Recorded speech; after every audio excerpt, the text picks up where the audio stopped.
السلام علیکم ورحمۃ اللہ وبرکاتہ۔ ناظرین محترم، امید ہے خیریت سے ہوں گے۔ اللہ پاک آپ کو ہمیشہ خوش رکھیں۔ آج ہم بات کرنے والے ہیں حضرت یونس علیہ السلام کے بارے میں۔ شروع کرنے سے پہلے میں آپ کو یہ کہنا بہتر سمجھتا ہوں، اسی طرح دینی جانکاری حاصل کرنے کے لیے ہمارے چینل کو سبسکرائب کریں۔ میں محمد افنان آپ سے مخاطب ہوں۔ سہاروں کو اپنا بنا لیجئے، سایہ عافیت میں بسا لیجئے۔ اب ہم شروع کرتے ہیں یونس علیہ السلام کا قصہ۔ یونس علیہ السلام ایک عظیم اور کریم نبی تھے۔ ان کا قصہ قرآن کریم میں ایک انوکھا قصہ ہے۔ آپ کے والد کا نام متع تھا اور آپ سیدنا ابراہیم علیہ السلام کی نسل سے تھے۔ آپ کا ایک نام ذوالنون بھی ہے، یعنی مچھلی والے۔ النون کا مطلب ہے مچھلی۔ اسی طرح آپ کو صاحب الحوت بھی کہا جاتا ہے۔ اللہ تعالیٰ نے آپ کو ان سب ناموں سے پکارا ہے۔ آپ کو ایک عظیم بستی کی طرف مبعوث کیا گیا۔ اس بستی کا نام نینوا تھا۔ یہ عراق کے شمال میں واقع تھی، موصل کے بالمقابل تھی۔ ان دونوں کے درمیان دریائے دجلہ واقع تھا۔ موصل دریائے دجلہ کے کنارے واقع تھا، جبکہ اس کے بالکل سامنے نینوا کی بستی تھی۔ امام ابن کثیر رحمت اللہ علیہ نے نینوا کے بارے میں اور ان آثار و باقیات کے بارے میں لکھا ہے جو ان کے زمانے میں موجود تھی۔ وہاں کچھ بت تھے جو اوندھے منہ گرے پڑے تھے۔ اللہ تبارک و تعالی نے یونس علیہ السلام کو نینوا کی طرف رسول بنا کر بھیجا۔ سورۃ الصافات آیت 139 میں ہے، اور بے شک یونس رسولوں میں سے تھے۔ آگے اللہ آیت 147 میں فرماتے ہیں، اور ہم نے اسے 1,00,000 بلکہ اور زیادہ آدمیوں کی طرف بھیجا۔ یعنی ان کی تعداد 1,00,000 سے زیادہ تھی۔ رہا یہ سوال کہ لاکھ سے کتنے زیادہ تھے، اکثر علماء کرام نے وضاحت کی ہے کہ وہ 1,00,000 سے قریباً 20,000 زیادہ تھے۔ اس طرح بستی والوں کی تعداد 1,20,000 تھی، اور یہ سب کے سب کفر پر تھے۔ یونس علیہ السلام انہیں سال ہر سال دعوت دیتے رہے، لیکن وہ اپنے کفر ہی پر ڈٹے رہے۔ پھر انہوں نے سیدنا یونس علیہ السلام پر ظلم و جبر شروع کر دیا، انہیں دھمکیاں دی، مصائب و آلام سے دوچار کیا۔ مطلب یہ کہ جس طرح دوسرے انبیاء کرام کے ساتھ کیا گیا، ان کے ساتھ بھی وہی سلوک ہوا۔ آخر آپ نے اپنی قوم کو اللہ کے عذاب سے آگاہ کرتے ہوئے اعلان فرما دیا کہ فلاں دن تم پر عذاب آ جائے گا۔ پھر خود غصے کی حالت میں اس بستی سے نکل گئے، جبکہ اللہ تعالیٰ نے انہیں متعین دن کی مہلت دینے کی اجازت تو دی تھی، لیکن اس بستی سے نکل جانے کا حکم نہیں دیا تھا۔ جب آپ نے انہیں یہ مہلت سنائی تو خود غصے کی حالت میں بستی سے نکل گئے۔ سورہ انبیاء آیت 87 میں اللہ تعالیٰ فرماتے ہیں، مچھلی والے کو یاد کرو جبکہ وہ غصے سے چل دیا اور خیال کیا کہ ہم اسے نہ پکڑ سکیں گے۔ اس آیت کی تفسیر میں امام رازی رحمہ اللہ لکھتے ہیں، جس نے یہ گمان کیا کہ اللہ تعالیٰ اسے پکڑنے کی قدرت نہیں رکھتا، وہ آدمی کافر ہے۔ سیدنا امیر معاویہ رضی اللہ عنہ سے روایت ہے، انہوں نے سیدنا ابن عباس رضی اللہ عنہما سے کہا، آج رات قرآن کریم کی چند آیات کے معانی میں الجھ کر رہ گیا ہوں۔ مجھے کوئی راستہ سجھائی نہیں دے رہا کہ اس الجھن سے کس طرح نکلوں۔ مجھے بس آپ ایسے نظر آتے ہیں جو ان آیات کا مطلب بتا سکتے ہیں۔ کم از کم میں ان آیات کی تفسیر اور تعبیر نہیں سمجھ سکا۔ ابن عباس رضی اللہ عنہما نے پوچھا، وہ کون سی آیات ہیں؟ سیدنا امیر معاویہ رضی اللہ عنہ کہنے لگے، یونس علیہ السلام کا یہ خیال کرنا کہ اللہ تعالیٰ ان پر قدرت نہیں رکھتے۔ یہ سن کر سیدنا ابن عباس رضی اللہ عنہما نے فرمایا، اس سے مراد یہ نہیں۔ یہ لفظ قدر یہاں تنگی کے معنی میں آیا ہے، قدرت اور طاقت رکھنے کے معنی میں نہیں۔ اللہ تعالیٰ نے قدر بمعنی تنگی اور قدر بمعنی قدرت دونوں کا استعمال کیا ہے۔ تنگی کے معنی کی مثال سورۃ الطلاق آیت نمبر 7 میں ہے، اور جس پر اس کے رزق کی تنگی کی گئی ہو، اسے چاہیے کہ جو کچھ اللہ تعالیٰ نے اسے دے رکھا ہے اسی میں سے اپنی حیثیت کے مطابق دے۔ تو اس آیت میں بھی یہی معنی مراد ہے کہ انہوں نے گمان کر لیا ہم ان پر تنگی نہیں کریں گے، یعنی ان کا خیال یہ تھا کہ اگرچہ وہ اللہ تعالیٰ کی اجازت کے بغیر نکل کھڑے ہوئے ہیں پھر بھی اللہ ان پر تنگی نہیں کریں گے، کیونکہ وہ اللہ کے ایک معزز نبی اور رسول ہیں، اور ان کی قوم کے لوگ اللہ کی گرفت اور اس کے عذاب کے مستحق ہیں۔ انہی پر اللہ کا عذاب نازل ہونے والا ہے۔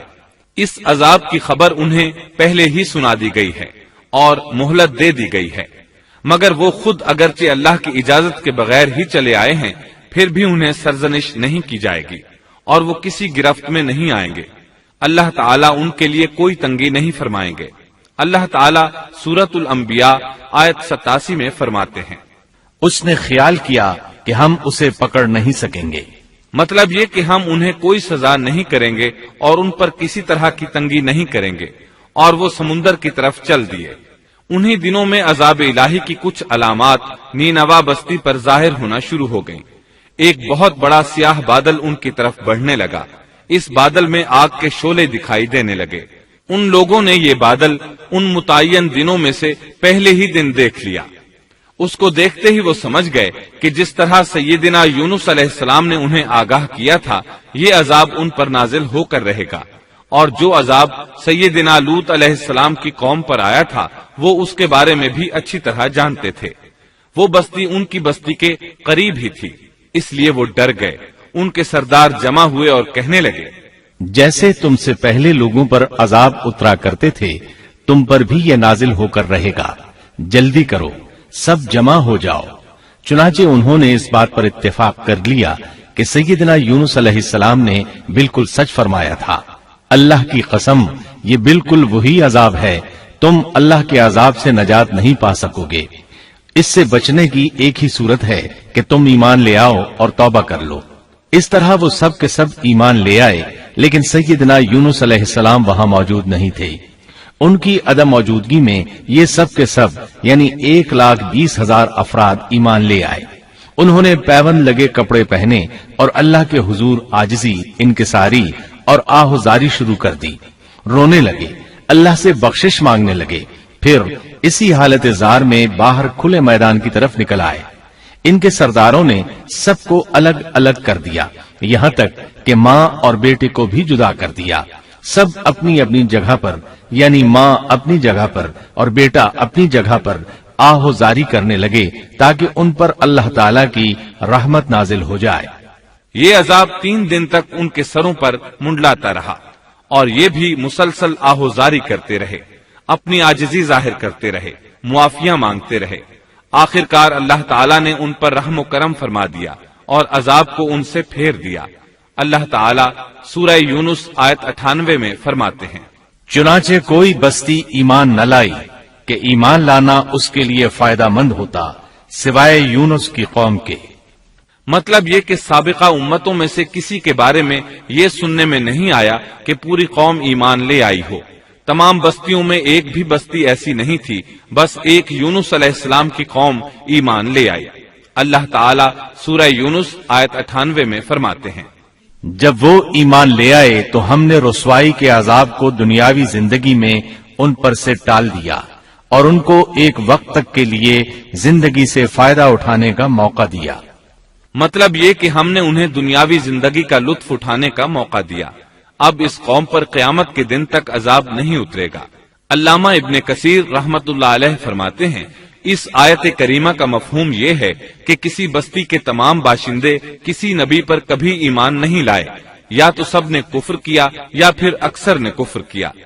لیکن یونس علیہ السلام کی قوم واحد ایسی قوم ہے جو تمام کی تمام عذاب الہی کے آثار دیکھ کر ایمان لے آئی۔ سابقہ ادوار میں جتنی بھی بستیاں گزری ان میں اہل ایمان کے ساتھ یا تو کفار رہے ہیں یا ان میں منافقین بھی رہے ہیں، سوائے یونس علیہ السلام کی قوم کے وہ سب کے سب کافر تھے، پھر سب کے سب ایمان لے آئے۔ یہ اللہ تعالیٰ کے عجائبات میں سے ہے اور اس کی قدرت اور رحمت کی نشانیوں میں سے ہے۔ اب دوسری طرف کی سنیے، یونس علیہ السلام کو کچھ معلوم نہیں تھا کہ ان کی قوم کے ساتھ کیا ہوا۔ آپ تو غصے کی حالت میں بستی سے نکل کر سمندر کی طرف چلے آئے تھے۔ آپ ایک کشتی کی طرف آئے، اس میں سواریاں اور ساز و سامان لدا ہوا تھا۔ اللہ تعالیٰ سورۃ الصافات آیت 140 میں فرماتے ہیں، جب وہ بھاگ کر بھری کشتی پر پہنچے کشتی روانہ ہوئی، موجیں اٹھی، سمندر میں طغیانی آئی، یوں لگتا تھا کہ بس ابھی غرق ہوئے۔ کہنے لگے بوجھ ہلکا کرو، اپنا ساز و سامان سمندر میں پھینک دو۔ چنانچہ انہوں نے اپنا اپنا ساز و سامان سمندر میں پھینک دیا۔ اس طرح کشتی کچھ ہلکی ہو گئی، لیکن ضرورت کے مطابق ہلکی نہ ہو سکی۔ اب وہ کہنے لگے کسی کو سمندر میں گرانا ضروری ہے تاکہ کشتی مزید ہلکی ہو جائے، ورنہ یہ ڈوب جائے گی۔ جلدی کرو، قرعہ ڈالو، جس کے نام کا قرعہ نکلتا جائے اسے سمندر میں گراتے جاؤ، اور بار بار یہ عمل دہراتے جاؤ یہاں تک کہ کشتی ہلکی ہو جائے۔ چنانچہ قرعہ ڈالا گیا۔ سب سے پہلے یونس علیہ السلام کا نام نکلا۔ سب کہنے لگے نہیں، یہ تو ایسے نہیں ہیں، ان کے چہرے پر تو سجدوں کے نشانات ہیں، انہیں رہنے دو، پھر قرعہ ڈالو۔ چنانچہ پھر قرعہ ڈالا گیا، پھر انہی کا نام نکلا۔ سب نے تعجب کیا۔ تیسری مرتبہ پھر قرعہ ڈالا گیا، اس بار پھر یونس علیہ السلام ہی کا نام نکلا۔ اللہ تعالیٰ سورۃ الصافات آیت 141 میں فرماتے ہیں، پھر قرآن اندازی ہوئی تو یہ مغلوب ہو گئے۔ ہر بار انہی کا نام نکلا۔ آخر کار ان لوگوں نے انہیں پکڑ کر سمندر میں گرا دیا۔ تو پھر انہیں مچھلی نے نگل لیا۔ حوت بڑی مچھلی کو کہتے ہیں۔ اللہ تعالیٰ نے حوت کو القاء فرمایا، انہیں کھانا نہیں، نہ ان کے جسم کو کوئی گزند پہنچے۔ یہ اس مچھلی کو اللہ تعالیٰ کے احکامات تھے۔ اللہ تعالیٰ سورۃ الصافات آیت 142 میں فرماتے ہیں، تو پھر انہیں مچھلی نے نگل لیا اور وہ خود اپنے آپ کو ملامت کرنے لگے۔ یعنی وہ سمجھ گئے کہ بار بار جو ان کا نام قرآن اندازی میں نکلتا رہا ہے تو وہی مقصود ہیں، چنانچہ خود کو ملامت کرنے لگے، اور یہ ملامت توبہ کی ابتدا ہے کہ انسان خود کو ملامت کرتا ہے۔ اب یونس علیہ السلام مچھلی کے پیٹ میں تھے۔ اللہ کی قدرت، آپ مچھلی کے پیٹ میں 3 دن تک رہے، بعض روایات میں 7 دن اور زیادہ سے زیادہ مدت 40 روز آئی ہے۔ آپ نے مچھلی کے پیٹ میں اللہ تعالیٰ کو پکارا۔ اللہ سورۃ الانبیاء آیت 87 میں فرماتے ہیں، آخر کار وہ اندھیروں کے اندر سے پکار اٹھے۔